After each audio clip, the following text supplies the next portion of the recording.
Hello students and friends. Today in this homeopathic Materia Medica, I will discuss about sulfur. Before start, please subscribe to this channel and press the bell icon for more update. We need support from you to make this channel more beautiful. Sulfur idiosyncrasy corresponds materially to the homonymous element of the periodic table of elements. It's a widely spread element in the mineral world, just as many other materials that are the material basis of fundamental polycrest idiosyncrasies like silica, silicon, natrum, muriaticum, sodium chlorate, cooking salt, phosphor, calcarea, carbonica, calcium carbonate, etc. 1. Ceric and psychotic sulfur. We have already described lycopodium, a relative idiosyncrasy of sulfur, both belonging to the intellectual idiosyncratic family. So, it's expected to find that they have many similarities and of course some differences too. The two most important similarities are intellectuality and ceric vanity. There are two versions of sulfur, the ceric version that resembles lycopodium and the psychotic version that resembles medorinum. 2. The pessimist, superficial, unconventional philosopher. Sulfur is a very intellectual idiosyncrasy. He thinks a lot. His thinking is much more intense and wide than his emotions. He thinks a lot of himself. He is full of himself. Not in a syphilitic way like Platina, but in a ceric way. Ceric sulfur is intensely introverted, as much introverted as natrum muriaticum. The above characteristics explain the fact that sulfur lives in the world of his own, especially the ceric version. Both sulfur and lycopodium tend to philosophize a lot, but sulfur is more pessimistic and superficial, while lycopodium is deeper and better organized in thought. Ceric sulfur has that great ability to produce many thoughts, especially original and new ideas. But his thinking isn't as organized and systematic as lycopodium's. His thinking is shallower. Many absent-minded/scatterbrained geniuses have been sulfur individuals. Thales of Miletus, one of the 7 wise men of ancient Greece, a great mathematician and astronomer of his times, must have been a sulfur subject.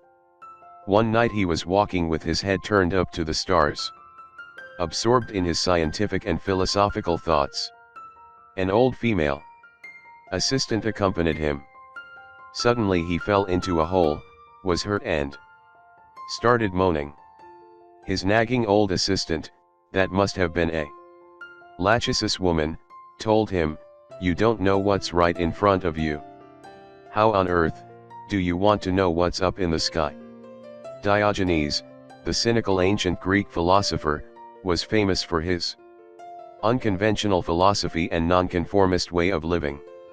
He was dirty, slovenly and typically scruffy. He used a large clay storage jar as his house. He used to be very ironic towards his nouveau riche Athenian fellow citizens that lived a conventional and full of comforts life. Einstein, that great mathematic genius of modern times, has been described as slovenly, uncombed, unorganized and very absent-minded. At high school he was considered a mediocre. Nevertheless, he managed to conceive the relativity theory, one of the most difficult to comprehend theories of physics and mathematics. All the above and a great many other geniuses have the typical traits of sulfur: slovenly, sometimes even dirty, very intellectual, having a natural tendency and ability for scientific and especially mathematical thinking, unconventional behavior, critical tendency towards others and society, absent-mindedness, tendency to philosophize, living in the world of their own. 3. Comparison between ceric sulfur and lycopodium. Sulfur thinks a lot of him, is full of him, even more than lycopodium, although he doesn't have the latter's accomplishments. What do I mean by that? Let me give you an example. Lycopodium student is very diligent, attentive, hard-working, and industrious. He is prone to systematic reading, keeps detailed notes, listens carefully to his teachers, organizes his notes and thoughts, compares and even creates charts, tables, lists, diagrams and graphics. He is the typical good student, the typical diligent, shy, and obedient student. On the contrary, sulphur student is slovenly, unorganized and anything but systematic. He is lazy and easily bored for common things, but he can be very passionate about anything that interests him, like for example, mathematics and computers. He may neglect himself as to clothes, food, company and even recreation only to be absorbed in TV, computer games, surfing the internet, solving a mathematical equation or inventing strange and most of the times useless things. Even then he won't be systematic and organized. His room will be chaotic, his lab chaotic, his notes chaotic. If he is an excellent student, it will be a result of his genius and not due to hard working. Moreover, he is never the good kid.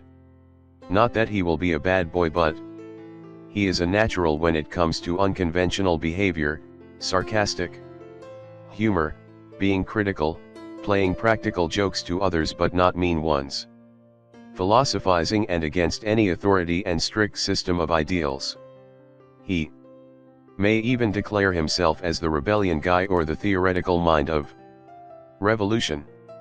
A psychotic sulphur is usually very social although introverted, while a cyric sulphur will be very reserved, living in the world of his own, in his own philosophical world. Sulphur is the typical fan of Diogenes' cynical philosophy, while Lycopodium is the typical fan of Aristotle's logic. The latter is very systematical and organized, and that's the reason why Aristotle has written so many bulgy books about all things. His logic has the disadvantages of any strict not dialectical thinking. It raises unsurpassable boundaries among ideas and cannot be used to understand the unity of opposites. Sulphur, on the contrary, is the fan of unconventional logic and thinking. He tends to create new original ideas and theories that overcome establishment, although he doesn't care if these theories have any strong logical or scientific foundation. His thinking tends to be global, universal, and very philosophical. He is very fond of subjects like the creation of universe, the laws of universe, God, the mystery of life, the meaning of life, social laws, the existence of human being and its origin, existential inquiries, life and death, psychic phenomena, etc. Anything that involves mystery is a real attraction to him. Metaphysical matters, paranormal matters, the mysteries of the universe, alien civilizations, the mysterious ancient civilizations, mysteries of the human body, black holes of the universe, relativity theory, the theory of chaos, black magic, meditation, alternative medicine, the mysteries of pyramids of Egypt, parapsychology, etc. Lycopodium is usually interested in classical psychology or Freudian analysis, while sulphur is usually fond of parapsychology. Lycopodium is usually interested in Aristotle's philosophy, while sulphur on Diogenes or Schopenhauer philosophy. Lycopodium will usually be fan of democratic socialism, while sulphur usually loves anarchist Bakunin or liberal Trotsky. 4. The effect of idiosyncrasy on secondary behavior. I've mentioned all the above as examples of the effect of idiosyncrasy on secondary behavior. Yet, since secondary behavior is just a cog in the machine, things do become a lot diverse and cannot be dealt in an absolute way. For example, we should never match in an absolute manner a certain idiosyncrasy with a certain field of knowledge, profession or Ideology. A sulphur individual could be a fanatic believer or an atheist. Fan of law and order or anarchist, fan of science or fan of parapsychology, etc. Never forget that all these are but secondary behaviors, mental patterns. Acquired behaviors, labels. Secondary behaviors are defined not only from the person's idiosyncrasy but also from the family he was raised, the education he received, local culture and past experiences. That's the reason why two persons having the same idiosyncrasy tend to have the same primary behavior but may end up in different or even opposite secondary behaviors. What really counts for us, homeopaths, is what lies beneath the patient's secondary behavior. Someone could wonder, how can a sulphur individual be fan of science and another one be fan of parapsychology? How can this be possible? You see, what's common in both cases is the superficial philosophical tendency. Although science isn't a superficial field, nevertheless, sulphur will find the way to practice it in a superficial way by dealing not with strict laws but with theories, for example relativity theory or theory of chaos, matter and antimatter etc. He will not be the hard-working and systematical student and lover of science, he will rather be the one who claims to know scientific things and likes to refer to impressive scientific terms, strange natural phenomena and peculiar scientific theories. He will deal with the same shallow way with parapsychology. He won't be the systematical, organized, diligent student. He won't be the believer that will do regular meditation. He will learn many impressive terms, develop his own strange theories and will be absolute about his own ideas. So, as sulphur is concerned, the common thing in these different fields, science and parapsychology, is the superficial philosophical tendency. 5. Superficial erudition. Both sulphur and lycopodium tend to read many books. But if you come across lycopodium's library, you will clearly face a very neat and organized library, clean and tidy, well-preserved books, notes and underlining that show that he has really not only read but also studied them thoroughly. Sulphur's library will be full of dust, chaotic, torn pages, and half-read books. There will be all kinds of books, weird and scientific, plain and sophisticated, comics and philosophical ones, cooking and psychology, cheap novels and Tolstoy, science fiction and science reviews, etc. Sulphur and lycopodium are fond of documentaries about nature and animals, strange scientific discoveries, politics, history, and social matters. They may also like those sophisticated existential pseudo-intellectual movies with sophisticated titles, slow filming, full of symbolisms and weird end. On the contrary, psychotic sulphur will resemble Medorinium, fan of football, basketball, silly superficial comedies, thrillers, adventure movies, action movies, and light movies in general. 1.6 Superficial, pessimistic philosophical tendency. As mentioned, sulphur thinks a lot of himself, he is full of himself. He thinks that his IQ, his cleverness, is above the average, that his philosophical thinking is original, that he is an expert in some or many fields, that he knows even if he hasn't read about something systematically, yet he feels that he has understood it, that he has grabbed its main idea, its core, its essence. Quite often, sulphur when alone, when driving or when doing some physical work is absent-minded, he is absorbed in his philosophical thoughts. Where are we heading as human society? Why do we live? Who are we? Why is society the way it is? What's the meaning of life? Quite often he goes further than that, giving his own original solutions to social problems and human burdens. He builds in his mind the ideal society according to his own philosophy. Psychotic sulphur may wonder about the same things but in a more shallow way. In addition, he usually expresses his thoughts to others around him. What's characteristic is the way he expresses himself. He tends to be emphatic and often absolute because he knows. He will say, "Oh, come on. Give me a break. It's a fucking damn life. What's the point? We live like beasts, we are born, we're off ourselves working from dusk to dawn. We all hurt one another and in the end we all die and become food for worms. What's the point in living?"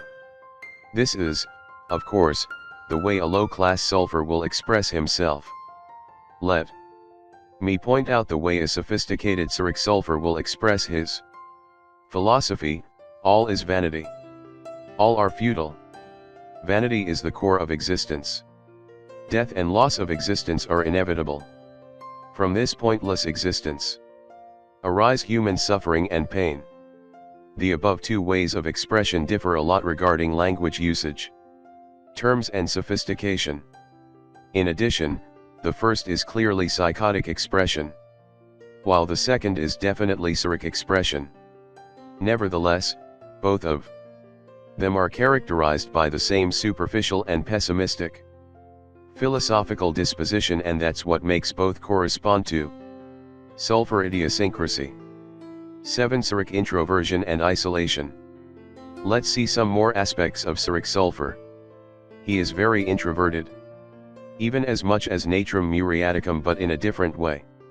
He isn't introverted out of extreme tendency for dignity or because he is easily offended like natrum muriaticum. If you ask him why he is introverted, he simply doesn't know, and he will sincerely answer to you that he doesn't know. He will probably say, "I don't know. I haven't given it much thought. I've always been like that." His introversion isn't a conscious choice, isn't deliberate, isn't the result of a logical conscious procedure. It has to do with his absent-mindedness, with him being absorbed to philosophical and existential thoughts. He simply lives in the world of his own, a philosophical world. Since he considers himself very clever and since he is mostly a pessimist, why discuss his personal problems with others? What's the point? If he can't solve it himself, then nobody else can do that, so what's the point of expressing it? Moreover, he is strongly convinced that problems and unhappiness are innate things, they come along with life itself.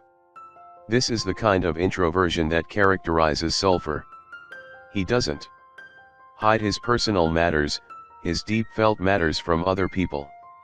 Yet, he doesn't discuss it because he thinks that there's no point in discussing it. Nothing will come out from such an action, either because they are unsolvable by nature or because others just can't help him solve them. Yet, there is another way of dealing with his problems, not to deal with them by dealing with other things. Thus, according to his cultural level, he may employ one of the following attitudes: sit alone and think about irrelevant things all the time, pottering about at odd jobs or in the garden, playing computer games, surfing, or watching TV for hours and hours, sleeping all the time, playing chess or backgammon all day long, employing himself on philosophical discussions, political discussions, or discussions about art or religion all day long. 8. Laziness and boredom. Cyric sulphur often prefers solitude or a small company made up of only few close friends. Even then, that doesn't mean that he will easily talk about his deep felt matters. His wife may ask him, "What's the matter with you?" He will probably say, "Nothing. There's nothing wrong with me. I am just a little tired." Natrum muriaticum avoids answering to such questions so as not to speak about her personal matters, while Sulphur does not answer because he is not in the mood to talk about it.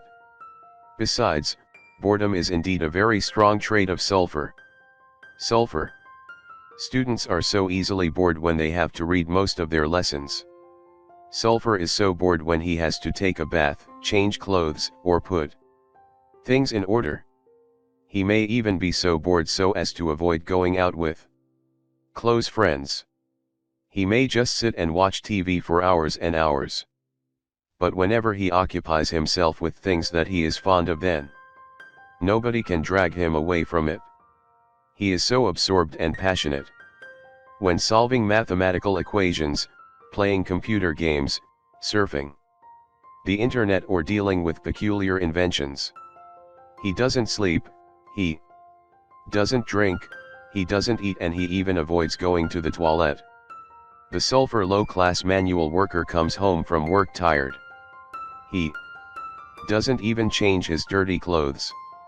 He takes a beer in one hand, the remote control in the other, and is absorbed watching TV all the time. It's not that he is absorbed in that specific movie, he may be doing zapping all the time, absorbed in his thoughts or being in a thoughtless state. A sophisticated Sulphur individual spends many hours reading, writing, or thinking. He forgets to eat, talk to his wife, or communicate with his children. He is all the time in the world of his own. 9. Psychotic Sulphur. What about psychotic Sulphur? He doesn't talk about his personal problems. 2. But not because he wants to hide things like Natrum muriaticum. He resembles Cyric Sulphur up to a point. You see, he sees no point in talking about something that can't be solved, or talking to others about something that is, indeed, his own problem. Furthermore, he also has the attitude of Medorinum regarding this field. Medorinum thinks that he hasn't got any problems, not that he doesn't have, but because he doesn't consider most problems as real problems. He is mostly interested in enjoying life and is indifferent in most family matters, social matters, or job matters. He will say to his nagging wife, "Back off, woman. Don't bust my balls. Bring some food on the table and a cold beer and let me watch the game in peace. Now go, go," or he may say to his friends whenever they are engaged in political or social discussions, "Why don't you stop dealing with crab/sheet and silly/boring staff? Let's go out to eat, drink, and get laid." That's what life is about. Not that he has any problem to talk about his personal matters. Nevertheless, he won't deal with it deeply and for long. The only thing that may disturb him is if he doesn't have enough money to be able to enjoy his life. Psychotic Sulphur is not a loner like Cyric Sulphur. Nor is he so absent-minded and living in the world of his own. In fact, he is very social. He may be the life and the soul of the party. He is so plethoric. He will be the one telling jokes all the time, even dirty ones or vulgar ones. He is the one that plays practical jokes to others. He may talk a lot or just wait for the right moment to pop up a joke or a philosophical idea. He tends to talk about all things, and in addition, he thinks he is an expert about everything, although his knowledge is usually superficial. He is such a jabberer, such a babbler, a real boaster. Baron Munchausen must have been a typical psychotic Sulphur individual. Many typical boasting fishermen or hunters are but psychotic Sulphur subjects. Psychotic Sulphur has firm opinions about all things. He judges everybody about everything. That doesn't mean that he wants to be engaged in a productive and democratic discussion. He is so absolute and definite in whatever he says. You just can't argue with him because he knows. He will probably say, "Oh please, give me a break, will you?" All politicians are thieves and crooks. The only thing they care about is money and power. He is so fond of practical jokes. Not that he does it so as to depreciate others, his intentions aren't bad. He wants the company to have fun and he will be the one to lead the party. Nevertheless, his jokes aren't sophisticated at all. In fact, his manners and jokes may be rude and crude. His humor may be vulgar, cynical, sarcastic, indiscreet, or even silly. On the contrary, a cynic sulphur has a very good sense of humor.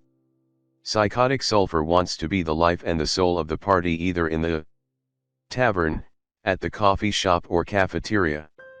He likes eating and drinking, backgammon and poker, watching football games at TV with his pals, playing practical jokes to others, talking about politics, fishing, hunting, and boasting about broads. 10. Hot, greasy, dirty, and slovenly. A great many physical characteristics of psychotic sulphur are intensely psychotic, intensely yang. He is one of the hottest idiosyncrasies. He is so hot, so damn hot, as if boiling all the time. He is hot even in winter. You may see him walking around in freezing weather wearing only a blouse or shirt or thin jacket, yet, most of the times, unbuttoned. During winter he uses only one blanket, which is as a rule, a thin one. Even if his bedroom is cold, he may get his feet out of the blanket because he feels them hot and burning. Or he may change place for his feet all the time in order to find a cooler spot. His head is so hot, his neck is so hot. He is hot all over from head to toes. No way is he going to put the sheet all over his head even if it's freezing cold around him. Any part of his body coming in touch with the mattress and pillow becomes hot and sweating. Often, he wakes up at night changing side or pillow because he is overheated and sweating.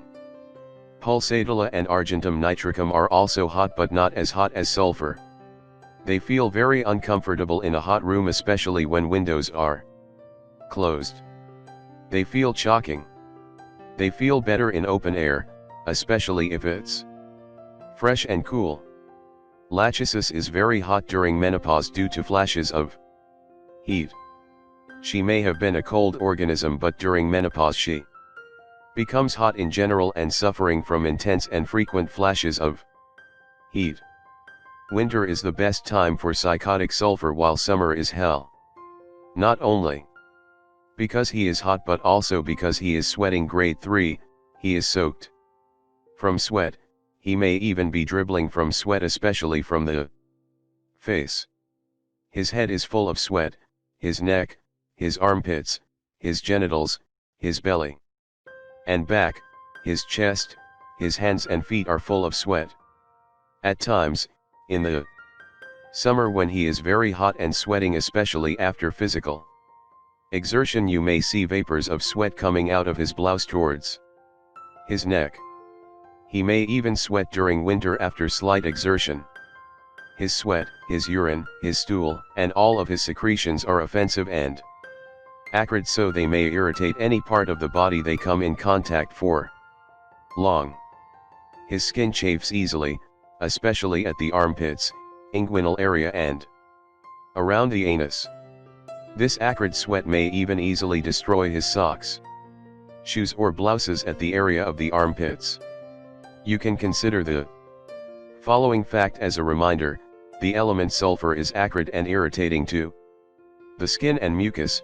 Many vineyard workers, when spraying vineyards with sulfur dust, have intense skin and mucus irritations from the sulfuric acid produced from mixing sulfur with water. As said before, all his secretions are offensive, extremely offensive. His sweat may smell bad even after hours or even minutes after he had a bath. His stool and urine smell bad, his gases smell very bad. There are two strange things when it comes to offensiveness of his secretions. First, he may not be annoyed from his offensive secretions or even may not realize that they are offensive. Second, he may be very annoyed even from slightly offensive secretions of others around him. On top of all the above, his skin and hair are very greasy, very oily. He takes a bath today and by tomorrow his hair is already greasy.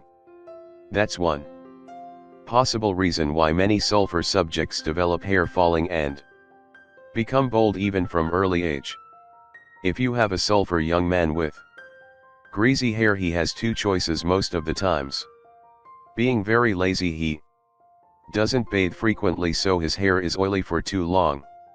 All the pollutants from the atmosphere and dust are diluted into his greasy hair. Moreover, his acrid sweat stays on his skin and hair for too long. All the above affect chemically the roots of his hair.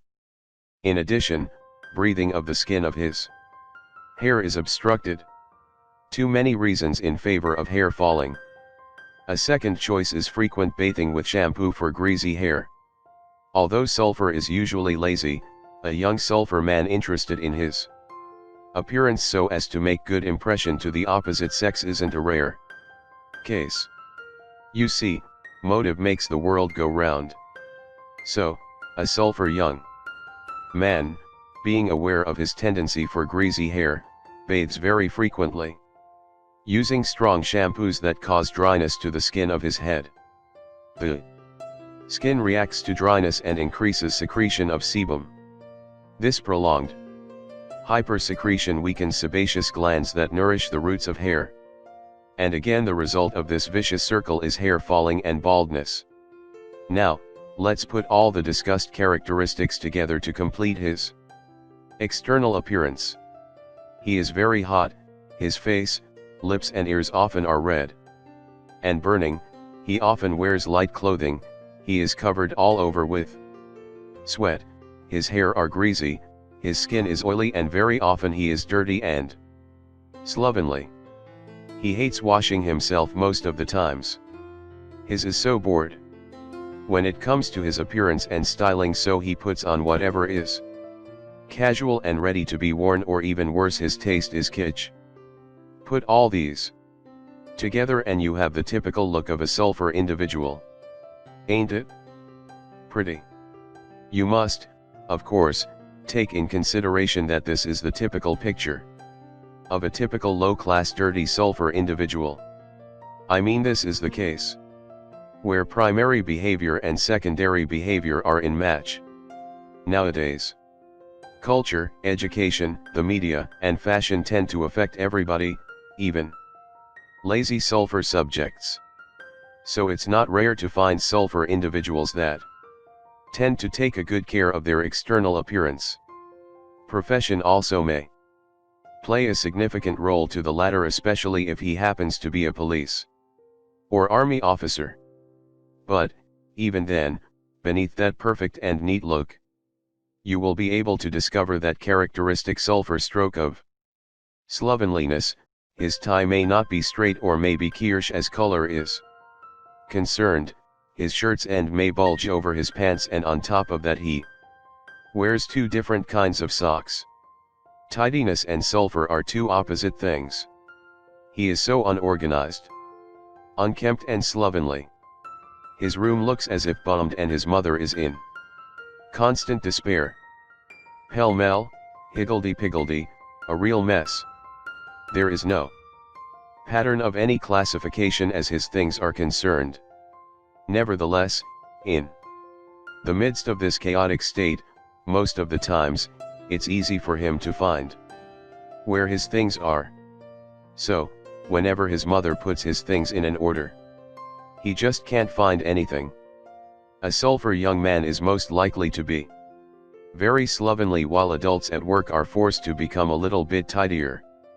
Most movements of a psychotic sulfur subject are psychotic and clumsy.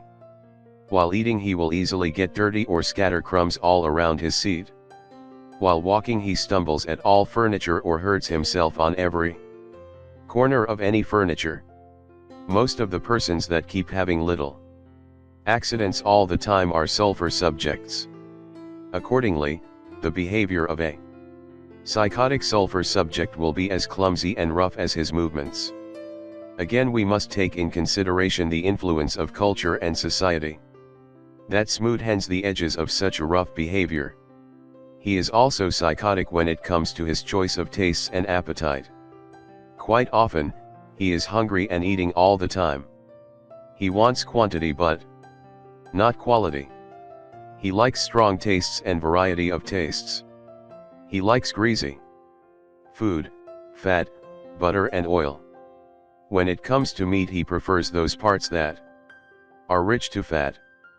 He chooses those parts of meat that are full of fat, skin, bones and cartilages. That's the reason why he chooses pork instead of beef and chicken leg instead of chicken breast.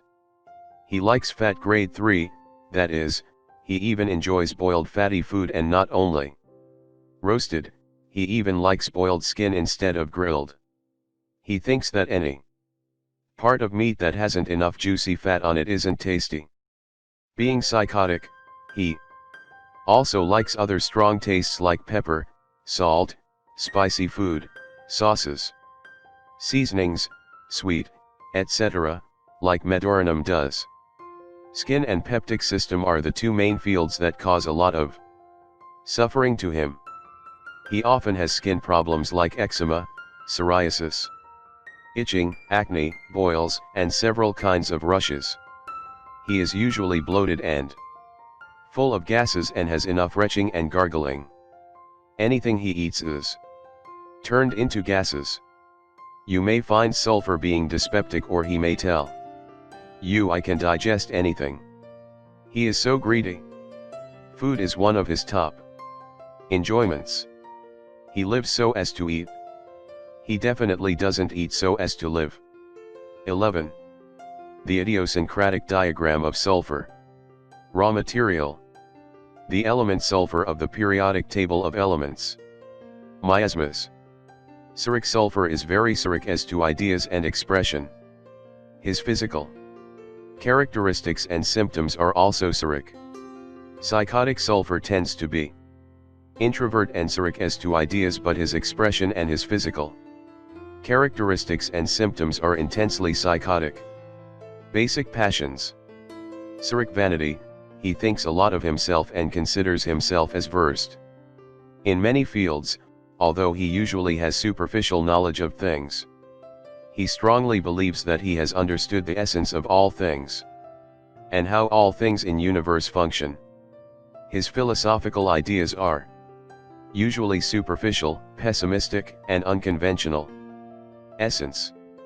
The dirty, rugged, slovenly, cyric/psychotic, introvert, bubbler, pessimistic, and superficial philosopher. Thinking. A psychic evolution. Being a very intellectual person, he is greatly related to intellectual psyche. His individual will is greatly influenced by his external will, especially the one that has to do with ideological systems. His intense philosophical tendency and his great curiosity tend to lead him towards universal laws and truth, but still his knowledge tends to be superficial and egoistic. His cyric vanity and his attachment to ideological systems keep him away from true knowledge and true psychic evolution. B. Influences. Cyric vanity, introversion, and pessimism. He is very much influenced by intellectual thinking stimuli like abstract and philosophical ideas. Stressful conditions. Whenever he is forced to deal with things that make him feel bored, when they force him to get over his boredom and laziness, heat, and hunger, too much tidiness and programming, a strict schedule, when others distract him from his obsessions like watching TV, surfing the internet, playing computer games, dealing with inventions, etc. See general characteristics of his mental functions. Cyric sulphur is characterized by slow thinking, which is fixed to certain philosophical matters. He is usually a dreamer, all the time thinking how the world should be, and ends up in living in the world of his own Psychotic sulphur is characterized by superficial thinking, and although shallow, he tends to be stubborn and absolute as to his ideas. Mental patterns. His mind is fixed on unconventional, strange, and pessimistic fields of knowledge, usually of a great variety and at times of opposite kind. For example, science, metaphysics, fan of the state, anarchy, etc.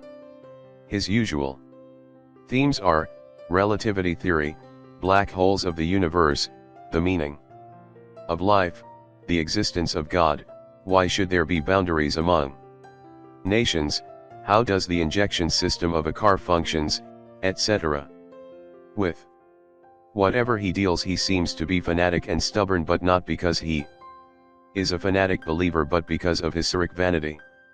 He is proud of himself that he knows so many things, and often he shows off to others, boasting about his genius mind. Frequency. A very frequent idiosyncrasy, especially among men, although not rare among women, extremely frequent among low-class and fringe individuals, dreamers, philosophers, unconventional artists. Emotions.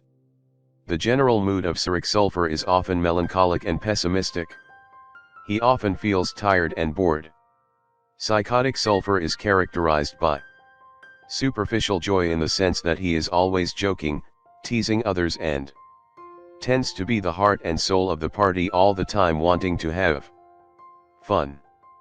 Being very intellectual and shallow, he isn't characterized by intense intellectual emotional charge. Nevertheless, he tends to be more emotional than lycopodium because he is less rational and less calculating/selfish. Most of his emotions are intellectual emotions, while psychotic sulphur tends to have also a lot of physical sensations, in the sense of physical urges and desires. Intellectual emotions of Cyric sulphur are controlled, sincere and idealized, while those of psychotic sulphur are shallow and changing all the time. Cyric sulphur often feels melancholy, pessimism, and not easily expressed vanity. Psychotic sulphur often feels superficial, fleeting joy, superficial anger, and vanity that is expressed in the form of boasting. Behavior. Primary behavior of Cyric sulphur is controlled, sincere, with attachment to mental patterns and tendency to become a Don Quixote. He is very introvert and often slightly shy. But what greatly characterizes him is that he is a dreamer living in the world of his own, i.e. a strange philosophical world. On the other hand, primary behavior of psychotic sulphur is characterized by vulgar materialism, tendency for physical enjoyments, and fun of a lower level. He tends to be boasting, vulgar, and always teasing others. Both Cyric and psychotic sulphur tend to be unconventional and nonconformists, rejecting established behavior and opposing to it. So they both react to good manners, decent clothing, and refined manners. They tend to adopt unconventional and even rough manners, even feeling proud about it. They also tend to be sarcastic and critical towards established social institutions, established ideologies, and conventional behavior. Usual adopted behaviors. Religious or atheist after much philosophical thinking, fan of esotericism, pessimistic philosopher, the theoretical mind of an unconventional ideology, theoretical anarchist, fringe person. Avant-garde unconventional artist, funny guy, practical joker. Unconventional, nonconformist rebellion, the crazy but not villain. Scientist introducing strange ideas and peculiar and not always practical inventions, absent-minded philosopher, absent-minded scientist. Politically aware citizen, the Don Quixote, alternative doctor, scientist. Teacher or artist, theoretical fringe ecologist, lazy/easily bored. Student, slovenly guy, fan of superficial fun, fan of football. Boasting all the time of his knowledge on the theme, obsessive fan of computer games/TV/internet, rag picker, the philosopher alcoholic. Loner philosopher, boasting hunter/fisherman, bubbler, etc. Body. External appearance. Hot, with red face/ears, sweating all over, offensive, greasy hair, oily. Skin, slovenly, unkempt, clumsy, unconventional outfits, shy and reserved behavior, Cyric sulphur, rough and vulgar behavior, psychotic. Sulphur. Frequent physical predispositions. Acne, asthma, morning diarrhea, eczema, psoriasis, gastritis, colitis. Conjunctivitis, hemorrhoids, chronic headaches, allergies, obesity, boils. Frequent psychological predispositions. Melancholy, alcoholism, hashish abuser. Relative idiosyncrasies. Cyric sulphur, lycopodium, natrum muriaticum, gelsemium. Graphites, serenum. Psychotic sulphur, medorinum, phosphor. Lecture on sulphur. Sulphur is one of the most basic and frequent homeopathic idiosyncrasies. Especially frequent in men than in women. Sulphur idiosyncrasy corresponds to the homonymous homeopathic medicine prepared from the element sulphur of the periodic table of elements. We will begin our analysis from his physical traits that are very characteristic and then continue with the analysis of his mental sphere, which is the prevailing hierarchically. 12. Hot and sweating. Sulphur is one of the hottest idiosyncrasies. He is hot grade 3, he is literary boiling. Have you ever seen those red-hot sweating individuals? With few clothes even in winter? There's a great chance they are sulphur subjects. Sulphur is sweating especially at the area of face, neck, and armpits. He is literary dripping with sweat. Wherever his body touches the mattress, the sheets or the pillow, they become soaked. No wonder he wakes up at night to change place on the mattress or turn his pillow upside down. Whenever doing physical work he can take off his blouse, squeeze it and let the sweat run down. He also sweats a lot at the area of feet, genitals, and anus. At times in the summer after physical exertion, vapor comes out of the upper part of his blouse. He is boiling and steaming. During winter he will go out wearing only a blouse or a light jacket and his mother or wife will run after him shouting, "Oh God! You'll catch a terrible cold. You'll get pneumonia, for God's sake." Even in winter. Even if the heater is off and the bedroom is cold, still he needs only light coverings. He may even want to have his feet out of the blankets because they are hot and sweating. Sometimes he doesn't get it out, but still he changes place all the time in order to find cool areas inside the sheets. Needless to say that he hates putting his head under the blankets. Often he is hotter at his extremities and less hot at the trunk area, so he may cover his trunk and expose his extremities. When I say that feet out of the blankets grade 3 is a strong trait of sulphur, this refers only to healthy individuals acting like that in a cold room in winter. It don't mean in a hot bedroom in winter on in a hot bedroom in summer. Nor do I refer to a person who is cold in general but his feet are burning due to phlebitis. It has to be an idiosyncratic characteristic and not a symptom of physical disease. If we examine things superficially or don't differentiate in homeopathic diagnosis, then we end up doing great mistakes. Let me give you another example. Lachesis may have an aversion for clothing and coverings because she can't stand anything pressing her, especially at the area of throat, chest, and belly. She may also feel choking in a room because she likes fresh air. She may also have intense flashes during menopause. All the above have nothing to do with sulphur's hot 3 state. Sulphur feels choking in a hot room due to high temperature. His body's air-conditioned system is so weak that he can't cope even with ordinary conditions, not to mention extreme ones. Heat disturbs him physically as well as mentally. He feels stupefied, his mind can't work properly at high temperatures.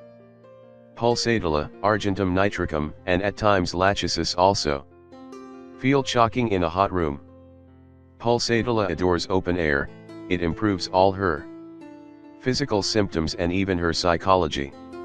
During winter she may wear heavy clothing or sleep well covered but still wants the windows open to breathe fresh cool air, or else she is choking. Sulphur feels terrible in a hot room, but he is not so much crazy about fresh air like Pulsatilla or argentum nitricum. Belladonna is also a very hot idiosyncrasy.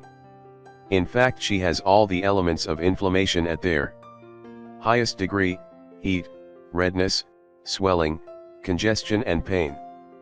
13. Redness, acrid sweat, offensiveness. Sulphur, apart from being hot in general, has that natural redness of face. This is of course very much increased if there's any inflammation of the skin of his face, but you can also see that whenever he drinks alcohol. Don't forget that sulphur idiosyncrasy corresponds to the element sulphur. Have any of you experienced inflammation of the skin and eye mucus from spraying sulphur dust to vineyards? Extreme redness of the skin and mucus, congestion, and burning sensation, all relieved from cold water or cold bath. Sulphur often has itching all over after bath, especially after a hot bath. His sweat, apart from being copious, is also acrid and irritating to the skin. Thus, he can easily develop friction burnings, especially at the armpits area or between thighs. Don't confuse this with the friction burnings between thighs that fat people develop due to friction of the skin. If he doesn't bathe for more than 2 or 3 days, he may develop itching of the scalp or anus due to acrid sweat or acrid stool. Leucorrhea of a sulphur woman is also acrid and may inflame the area of external genitals. His white underwear may turn into slightly yellow ones, especially at the area of the armpits due to acrid sweat in the summer. His socks and the inside of his shoes become easily dirty and are worn out quite quickly for the same reason. A male sulphur person often develops white salty depositions at the hair of his armpits during summer due to salty sweat and lack of frequent washing. His offensive sweat can often be detected on entering the room, especially if he neglects body sanitation. You can also feel that with arsenicum, serenum and graphite subjects. All bodily secretions of sulphur are copious, offensive, and acrid, i.e. sweat, urine, stool, etc. A strange characteristic of him is that although his sweat is offensive, quite often he doesn't realize it. In addition, any slightly offensive smell of others is easily detectable by him, annoying him greatly. The dirty, ragged, shallow philosopher. If you put all the above characteristics together, then you'll have the picture of the dirty, rugged philosopher as Kent named Sulphur. He will have an aversion to wash himself. He will buy and wear any kind of outfits irrelevant of fashion, even kitsch ones, because fashion isn't something important for him. Let me remind you of Einstein's look, always in need of a haircut, never combed and with a plethoric unkempt mustache. His biographers say that at times he bought a dozen similar costumes so as not to bother choose what to wear every day. He just opened his closet and wore anything that was just facing him. An army officer affected by sulphur idiosyncrasy is forced to be neat and clean. Nevertheless, a small detail will always reveal his primary tendency: a kitsch tie, a shirt that doesn't match his pants, socks of different color, greasy unwashed hair, etc. His hair is greasy and his skin oily. He has to wash his hair almost every day in order not to have that greasy look. So let's build up that typical sulfuric picture. On entering the office, an offensive odor permeates the room, hot and red face, sweating, greasy hair and face, light outfits, uncombed, unshaven, out of fashion, slovenly. Usually fat, protruding belly, dirty and ragged. Well, that's a typical picture of psychotic sulfur. But you have to be very careful because cultural factors and good manners may change this picture a lot. You still have the same genotype, the same primary behavior, but the phenotype, i.e. the secondary behavior, may even be dramatically altered. For example, a sulfur lawyer, doctor, army officer, businessman, or politician can't afford being dirty and ragged. He is aware of his offensive sweat and greasy skin and hair, so if he wants to be socially accepted and successful, he must wash himself every day, like it or not. Yet, most of the times it's going to be a quick sloppy shower and a quick unsophisticated outfit. You must take in consideration that this typical appearance regards the most theory and not acquainted with miasmatic idiosyncratic materia medica. Such things will seem as troubling inconsistencies to your mind. But, in reality, they aren't but versions of the same idiosyncrasy. 14. Slovenly. You may also come up with a sulfur army officer who seems to be or is very tidy, and you may confuse him for a nux vomica subject. But in such a case, the motive plays the most important role and can clarify things. Nux vomica is tidy per se, is tidy physically because she is tidy. Mentally, she is the typical tidy person as a whole. Sulfur may have become tidy forced by his job or for practical reasons, in order to do the job, in order to cope with plenty of work. Under normal conditions, sulfur is very slovenly. He can turn a tidy room, office, or kitchen into a mess in a couple of minutes. Strangely enough, when it's his chaotic room we are talking about, then he can find things quite easily. You see, it's his own chaos and there seems to be an order of his own in it. Laughing, if his mother, his wife, or the maid turns this room from chaotic to a tidy one, then he will be unable to find anything. She has spoiled his chaotic tidiness.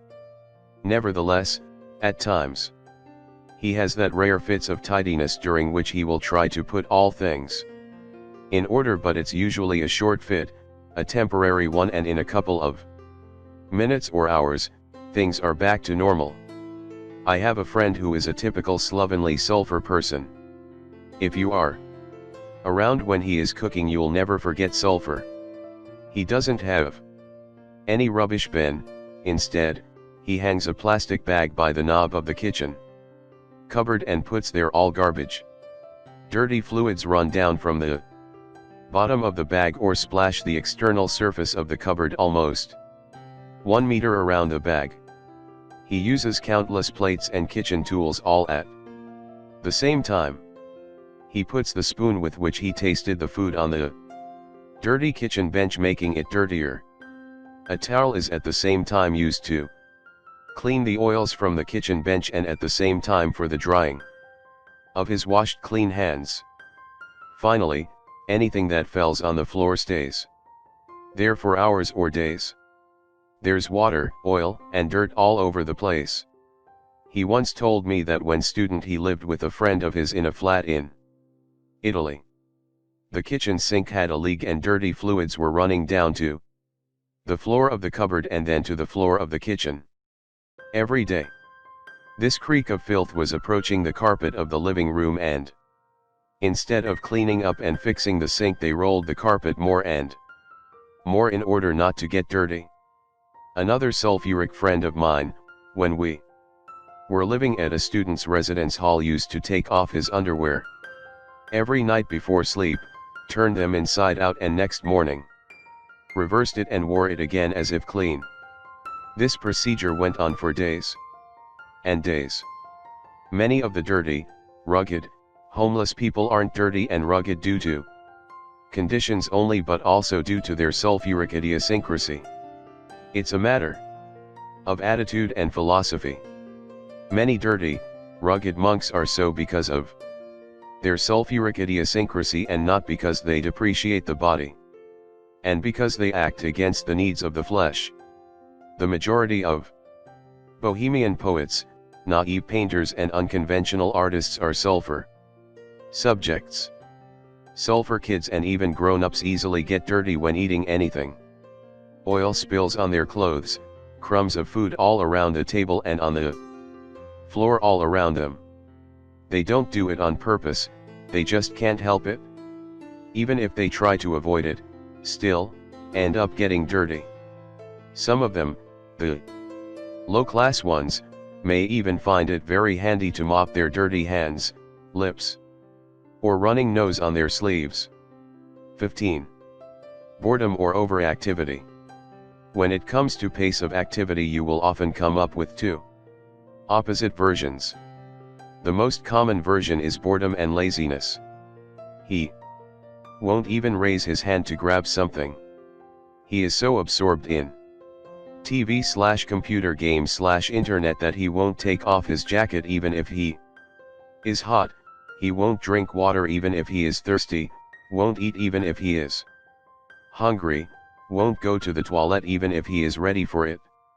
He will say, "Mum, bring me some water." Often, when left without activity, sulfur sinks into boredom and even an almost stupefaction state. He is usually a bright boy, a clever boy, and most of the times he is a good student. Not because he reads a lot, but because he can easily understand the essence and the general picture of things. Yet, his books and exercise books are in a mess, torn, folded, dirty, full of drawings, etc. He may put into his school bag the ham and tomato sandwich together with his books, all becoming pink from the tomato juice. Nevertheless, although easily bored, whenever he deals with the few specific things that he is fond of, he is so active and absorbed and even productive. He may watch TV or surf the web for hours and hours. He may play computer games non-stop, again and again. He may grab his bicycle or motorbike and dismantle it to little pieces. Then, full of grease from head to toe, he will assemble it, but still some screws will be left apart as if not needed. If he likes gardening, then he may dig and plant for hours and hours, forgetting wife, kids, and friends, even forgetting to eat or drink. If he likes fishing, he will be sunburned sitting for hours even if doesn't catch any fish. He so much lives in the world of his own, he likes to think and to philosophize with himself. He hates dealing with everyday little matters. They seem so worthless and so boring to him. Tidiness and program is definitely not his field. Give him philosophy, politics, discussions, cultural discussions, mysteries, etc., and he won't be bored at all. He will become enthusiastic and alive. But then you may see a sulfur subject being overactive in general, never stopping for a minute, always doing something, always occupying himself. He may be a businessman working all day long. He may come home from work and won't sit still for a minute, will do gardening, cooking, handy jobs, etc. Cyric sulfur is usually lazy and easily bored, while psychotic sulfur will often be overactive. 16. Stooped and slender or greedy fat. Psychotic sulfur is usually greedy and fat, or at least with a round, protruding belly. Cyric sulfur, on the other hand, is usually slender and stooped. Think of a fanatic believer monk, eating only enough to survive. Always praying and reserved and pale, slender and stooped, bones clearly protruding from his body that has almost non-existing muscles. This is Cyric sulfur. On the other hand, think of a red-faced, chubby monk. Greasy, greedy, fan of wine and joking and fun. This is psychotic sulfur. Cyric sulfur eats in order to live, psychotic sulfur lives for the sake of eating. He is so pleased from eating, his best orgasms come from the tongue and stomach.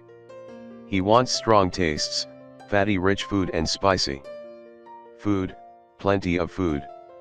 He won't stop eating unless food is up to his throat, and his belly is distended. He so much enjoys fat and fatty rich food.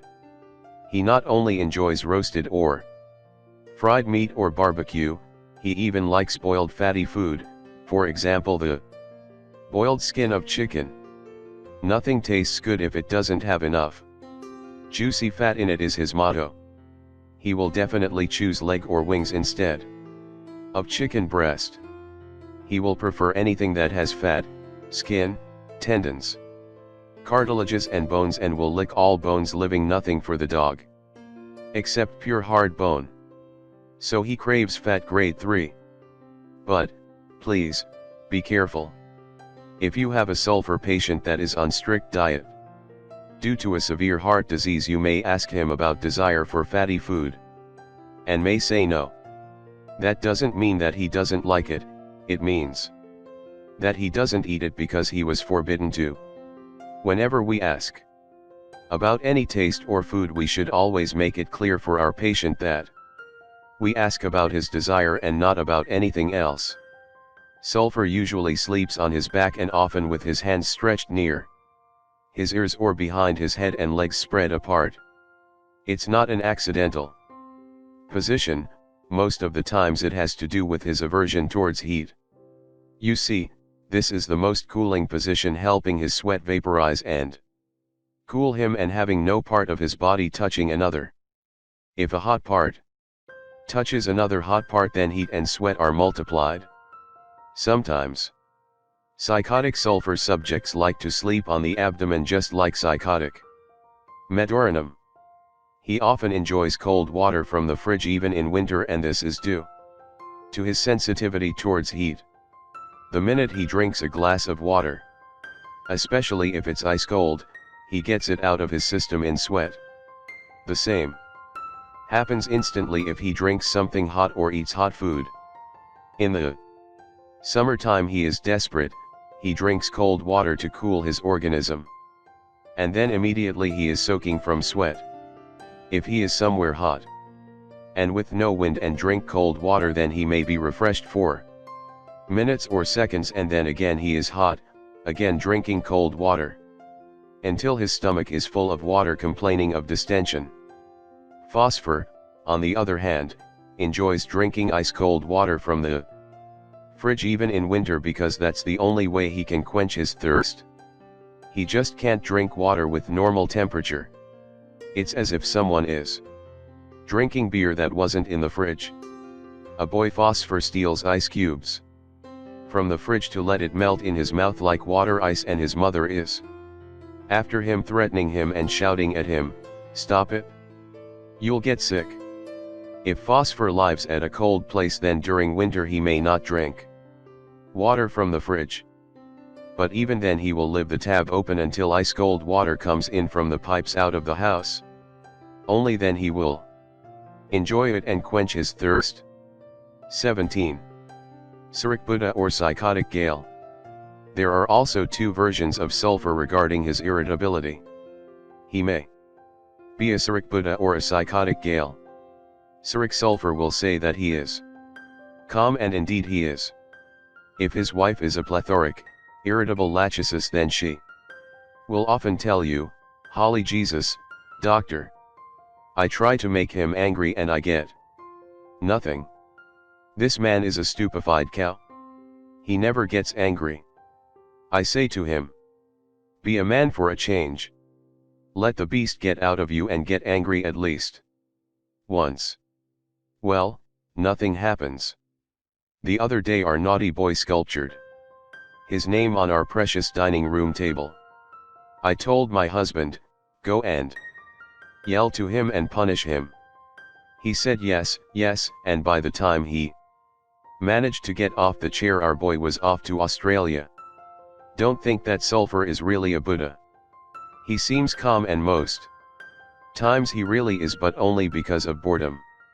Or only because he considers all everyday little matters as not important, while most wives deal a lot on everyday little matters. Whenever his wife puts forward any subject demanding solution, Sulphur may say, "You handle it, my dear. I am so tired from work." It's like the joke where any time a man wants to get laid, his wife tells him, "Sorry dear, I've got a headache." Laughing. Sulphur, as mentioned, lives in the world of his own, absent-minded and absorbed in philosophical matters. He usually takes things as they come. All those things that a domineering, overprotective lachesis housewife considers important matters, simply don't count for him. Yet, Sulphur may say at times that he does get angry. Nevertheless, what he really means is that he restrains his irritability lots of times, and then there comes a rare time when he bursts intensely. But that is a rare incident, not characteristic of the person. You may also find a Sulphur that easily gets angry, but like a coward, like a podium, keeps his anger for himself, never expressing it for fear of consequences. On the contrary, psychotic Sulphur resembles Materia as to his irritability. He may not get easily angry, but when he does, then he expresses himself intensely and furiously, but then after some minutes he is totally off, the anger is over and things get back to normal. There's also another version: he becomes easily angry and express it easily like a phosphor, but then he overcomes it very easily. Apart from being slovenly, Sulphur is quite often very clumsy. He walks and stumbles all the time. Any chair or furniture found in front of him may be pushed or turned over. He is so careless that he breaks vases, glasses, plates, etc. He may be a moving disaster. While eating, his clothes become dirty. His handiwork is anything but perfect. If a painter or a sculptor, he will prefer modern art so as not to follow any strict forms that demand precision and accuracy. 18. Introvert, living in the world of his own. Both psychotic and Sulphur are intensely introvert, especially the latter one. They are introvert grade 3 or at least grade 2. Natrum. Muriaticum is introvert because she doesn't want others to know anything about her personal problems, about her deep felt matters. She wants to sustain a dignified image towards others and society. It's a egoism. Psychotic Sulphur, on the other hand, is introvert because he thinks that there is no point in talking about his personal matters, since he considers them most of the times as not important. Furthermore, he is very optimistic. He will say, "Let it be. We have to accept all things and take things as they come what may." Even if he has a personal problem that he considers important, nevertheless, he thinks that there's no point in discussing it, since only he can give solutions to his problems and not others. Sulphur is introvert because he is pessimistic. He believes that all is vanity. He keeps philosophizing, saying to himself that nothing is really important in the process of a vain lifetime.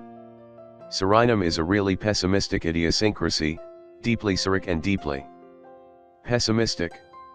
He is pessimism personified. He sees no light in anything. All are doomed, everything is black. His job is a failure, his personal life is hopeless, even his beloved ones don't give him any joy at all. He knows that he loves them, but that is something strictly intellectual. His emotions are flat, zero, non-existing. His emotions are not in any motion. They are still, flat. Don't confuse this characteristic of Serenum with Aurum. Aurum Metallicum is deeply hurt. Her emotions are in turmoil.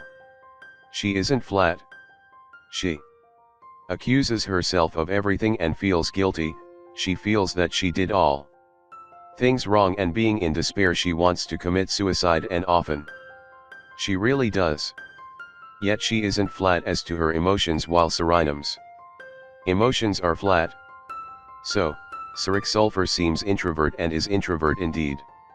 Psychotic Sulphur seems to be extrovert because he is so expressive and talking and joking all the time and loves company and fuss, but when it comes to his personal problems he simply doesn't open his mouth. He may even tell you, even if I speak about it, so what, doctor? Will anything change? So why talk about it? If his wife is an extrovert, plethoric idiosyncrasy, for example pulsatilla, she may tell you, oh doctor, he is so introvert, he doesn't speak at all about himself. We are a loving couple, we have kids, we are a loving family, nevertheless, he never wants to talk about us, about our family, he never expresses his feelings, not a word comes out of his mouth as to his deep felt matters. When I push him to talk, he always says, there's nothing to talk about. Even if I talk, will anything change? I am tired, let's change subject. If his wife is a lachesis woman interfering in all things and wanting to control everything, she will say to you, oh doctor, you can't get anything out of him. He is a fish, a speechless cow. What kind of a creature is this? If Sulphur is not educated, then he may not want to talk about everyday matters because he is afraid of becoming embarrassed. And so he becomes reserved and unsocial. 19. Shallow philosopher. Sulphur has a strange kind of pessimism. It's not an emotional pessimism, it's rather an intellectual and shallow philosophical pessimism. He may say, oh come on, everybody is sold for money. Politicians, doctors, everybody, we are alive. So what? What's life? Other than a constant vain fight? We are born, work like animals, and in the end we are eaten by worms, and that's it. End of story. If this was an emotional pessimism and the person who said that really felt it as an emotion, he could have committed suicide like an aurum metallicum, but Sulphur isn't that way. He is just philosophizing without much emotional participation. If he is a psychotic Sulphur person, then his secondary behavior is usually optimistic. Nevertheless, be his secondary behavior pessimistic or optimistic, the important thing is that they both have the same primary behavior. Both Boericke and psychotic Sulphur have one common thing, their shallow philosophical disposition. This disposition originates from a natural curiosity about how all things work, about the mechanism involved. Thus, he is interested in how a toaster works up to how universe and God works. He will often ask you, what's homeopathy, doctor? How does it work? If he is a boy receiving a bicycle as a present, he may ask himself the same thing, how does this thing work? Then he will take the screwdriver and dismantle it to satisfy his curiosity. So, every time something happens to him, either regarding his family, his affair, his job, or society, he is always philosophizing about how things work. 20. Crude practical joker. Sulphur, especially psychotic Sulphur, is a teaser, a practical joker, a humorist. Sulphur will be a normal teaser, a sarcastic one, but still within boundaries and even rather shy. Psychotic Sulphur is a crude practical joker, most times a good one but at times not. Anacardium will do the mean, ironic, spiteful practical joke or humor that will embarrass his victim or humiliate it, and he will enjoy it, proving to himself and others that he is the smartest of all. He will be the boy who stepped deliberately on the cat's tail only to listen to her scream and laugh at her. He will also be the boy who tripped up his grandpa and burst into laughter as the latter fell down, breaking his leg. His mother will say, "Oh my God, the devil got into him." But this is the villain version of anacardium, the syphilitic version, the one that has almost no contact with his moral conscience. This version is a very extreme one. He will do something bad without remorse and guilt, only to confirm to him that he is the one, that he is the smartest. The Cyric version of anacardium is pretty much tortured because he is squeezed between two wills, the villain one, external will, and the good one, internal will/conscience. That's the reason why he feels as if having inside him an evil demon and an angel fighting all the time about who is going to prevail. Psychotic sulphur may do quite crude practical jokes, but then he hasn't got any mean intention. He may become a bit vulgar or insensitive due to his crude disposition for fun. He may also sincerely apologize if he has hurt someone. He will say, "Sorry pal, I didn't know that it would hurt you so much, but still you have to admit that it was funny, wasn't it?" A psychotic sulphur kid may insert his finger in his nose, take out that green thick staff and place it on the blouse of the boy sitting on the desk in front of him just for fun. Or a grown-up may come to your marriage and interrupt the ceremony only to ask his groom friend loudly in front of the audience, "Are you sure you don't want to reconsider before saying I do?" He may also say crude dirty jokes to people that he first meets at social gatherings, even if they are elderly or very conservative.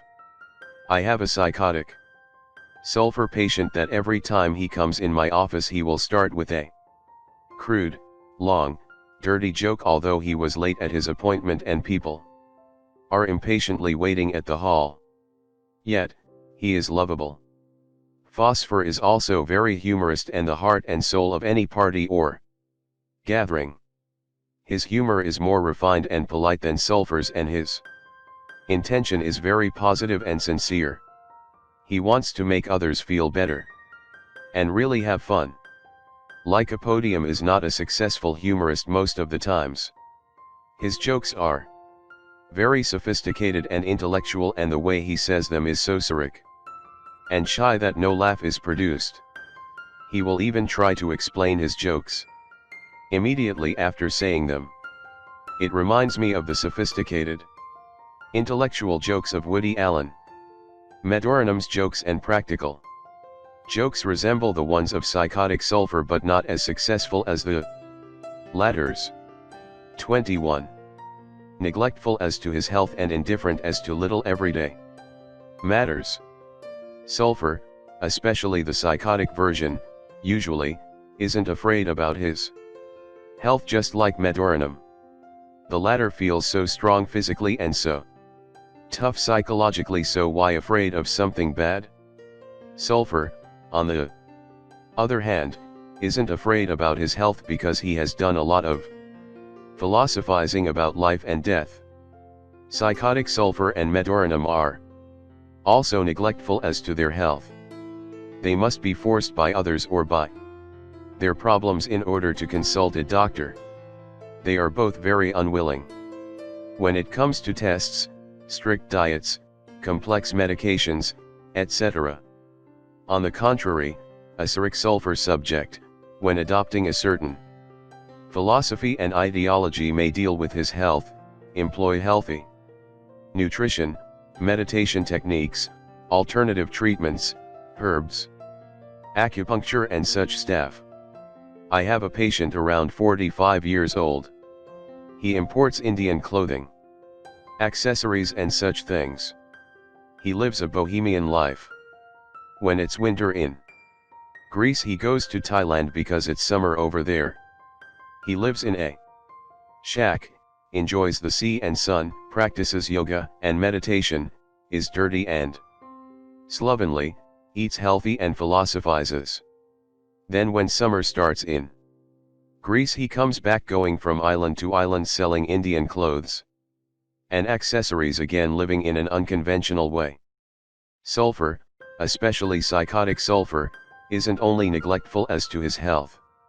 He is also neglectful as to his clothing, his diet, his car, his house, and his belongings. You may see a carpenter who is good at his job to live in a house where wooden furniture are a wreck. His wife keeps nagging, "For God's sake, you are a carpenter and the door of our house is ready to fall apart. What will people say about it?" "Okay, okay, I will do it tomorrow," he replies. Yet, his wife knows that tomorrow will never come. You may, of course, come up with a sulphur subject that is very scared when he is told that he has a severe disease. But, most of the times after a while he philosophizes and overcomes fear, he will say, "What can a man do, doctor? We are all going to die after all. What now, what? Tomorrow." 22. The superficial bibliomaniac of the strange and mystery books. Quite often he likes reading books a lot. Yet, there are distinct differences between sulphur and the other great bibliomaniac, i.e. Lycopodium. Lycopodium likes to read cultured and sophisticated books, essays, dissertations, theses, and scientific reviews. He will be the systematic and thorough reader. He wants to know many new things, not so out of curiosity but because he wants to build his intellectual image towards others. He is dying to lecture to others about what he knows, displaying strong arguments, solid proofs, bibliography, results from scientific research, references, footnotes, quotations, etc. He is fan of rational thinking, of logic and scientific methodology. It doesn't matter what his subject is or if he really believes in it. He may be a fan of ancient Greek civilization, a Christian, a Buddhist, or an atheist. What really matters is that he is a systematic and thorough reader and lecturer, fond of detailed notes, diagrams, charts, graphics, displays, statistics, etc. Sulphur, on the other hand, has no respect for methodology or books. He will spill food on any book while reading it, may damage its cover, read first the end and then the beginning and some scattered paragraphs. Then he is going to lecture you on what he has read without strong arguments or references, but still with absoluteness, as if he knows all things, whether against or for the author. If he is a student, he may only read the most possible themes that can be included at a test, and usually he does well because he is smart. He will never do systematic reading. He is too lazy for such a thing. Still, he is very good at producing original, unconventional, and liberal ideas. It may, of course, be impossible for him or others to apply them in everyday life, but still, they are original. Many poor inventors that invent peculiar machines of worthless practical use are in fact sulphur individuals. He is so fond of mysteries. He will read about the Bermuda Triangle, Egyptian pyramids, aliens, black holes of the universe, scientific discoveries, detective novels, science fiction, Holly books, metaphysical books, etc. He also enjoys documentaries about strange animals and mysteries of nature, adventures, comedies, satire, and several light stuff. Lycopodium, on the other hand, will prefer that cultured, sophisticated European movies with slow filming done by that cult director or that cult underground non-commercial actor. Thanks for watching this video. Please subscribe and share this video. Have a nice day.